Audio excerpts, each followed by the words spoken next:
RS Praveen Kumar पहुंचे महाराष्ट्र के कार्यकर्ताओं में भर गया जोश। साथ ही आरएस प्रवीण ने बताई अपने संघर्ष की कहानी। जी हाँ साथियों, मैं सागर ननीर और आप देख रहे हैं प्रबुद्ध भारत टीवी। अगर आपने हमारे चैनल को अब तक सब्सक्राइब नहीं किया है तो कृपया हमारे चैनल को सब्सक्राइब करें और बेल आइकन को दबाकर ऑल पर क्लिक करें। साथ ही हमारी इस रिपोर्ट को अपनी दोस्त परिवार और रिश्तेदारों में शेयर करना भी ना भूलें। दरअसल आपको बता दूं कि तेलंगाना में बसपा के जो प्रदेश अध्यक्ष है डॉक्टर आरएस प्रवीण कुमार, ये कल महाराष्ट्र में आए हुए थे। ऐसे में आपको बता दूं कि सोलापुर में उनकी एंट्री हुई और उसके बाद उन्होंने एक बहुत बड़ी स्पीच भी दी। बुद्ध विहार में ये स्पीच को उन्होंने दिया और साथ ही उन्होंने अपने संघर्ष की पूरी कहानी को बताया। आपको बता दूं कि आरएस प्रवीण की बातों को सुनकर महाराष्ट्र के जो कार्यकर्ता है बसपा के, उनमें एक जोश का माहौल दिखाई दिया। आरएस प्रवीण ने अपनी आईपीएस की नौकरी को छोड़कर पार्टी के वो कार्यकर्ता बने और उसके बाद बहन जी ने उनको प्रदेश का अध्यक्ष बनाया तेलंगाना का। और उन्होंने अपने संघर्ष को बताया, कार्यकर्ताओं को बताया कि एसी के रूम में बैठकर आप संघर्ष नहीं कर सकते। उन्होंने कहा कि जब मैंने आईपीएस की नौकरी से वीआरएस लेकर जब मैं बहन जी से मिला तो उन्होंने मुझे काफी सारे सवाल किए और कहा कि एक नौकरी, अच्छी खासी नौकरी छोड़कर तुम ये काम क्यों करना चाहते हो। उन्होंने साफ तौर पर कहा कि मैं बहुजन समाज के उत्थान के लिए काम करना चाहता हूँ, मैं आपका सिपाही बनना चाहता हूँ। बहन जी ने उन पर भरोसा जताया और उनको तेलंगाना प्रदेश की बतौर अध्यक्ष के तौर पर बड़ी जिम्मेवारी सौंपी।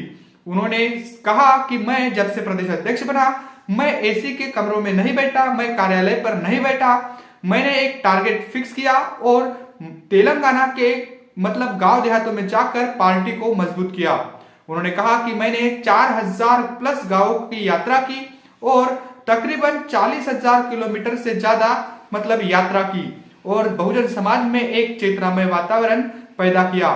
साथ ही उन्होंने शिरपुर में जिस विधानसभा सीट से वो मतलब चुनावी मैदान में थे, वहां पर उनकी हार कैसे हुई इस पर भी उन्होंने मतलब अपनी बात रखी और महाराष्ट्र के कार्यकर्ताओं को कहा कि जब मैं चुनाव में खड़ा था तो शिरपुर में मेरे खिलाफ देश के 3 राज्यों के मुख्यमंत्री मेरे खिलाफ वहां पर प्रचार करने आए हुए थे।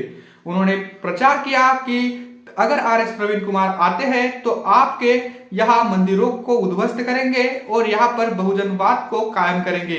इस प्रकार का दुष्प्रचार मेरे खिलाफ किया गया और करोड़ों रुपए बांटे गए, इसकी वजह से ही मैं चुनाव में हार गया। लेकिन आपको बता दूं कि इसके बावजूद मैंने 45,000 प्लस वोट लिया।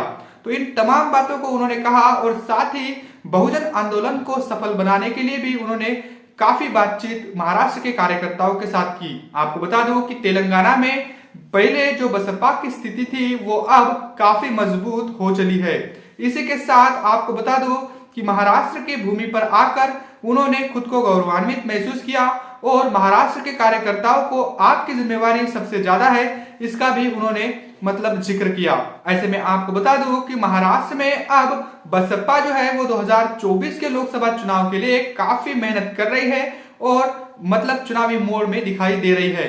ऐसे में आरएस प्रवीण कुमार का तेलंगाना से महाराष्ट्र में आना ये एक कार्यकर्ताओं में जोश भी भर देता है और ऐसे में अब बसपा के जो महाराष्ट्र के कार्यकर्ता है वो काफी खुश दिख रहे हैं और आने वाले 2024 के लिए चुनावी तैयारी के लिए वो लग चुके हैं।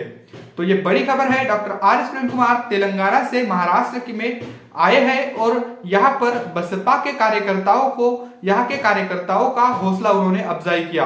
अब देखने वाली बात होगी कि डॉक्टर आरएस प्रवीण कुमार के इस संघर्ष को सुनकर महाराष्ट्र के कार्यकर्ता कितना मतलब उत्साहित होते हैं और रिजल्ट में 2024 में उस उत्साह को कैसे तब्दील कर पाते हैं, ये देखने वाली बात होगी। बने रहे प्रबुद्ध भारत टीवी के साथ, मिलते हैं अगली रिपोर्ट में, तब तक के लिए जय भीम जय भारत।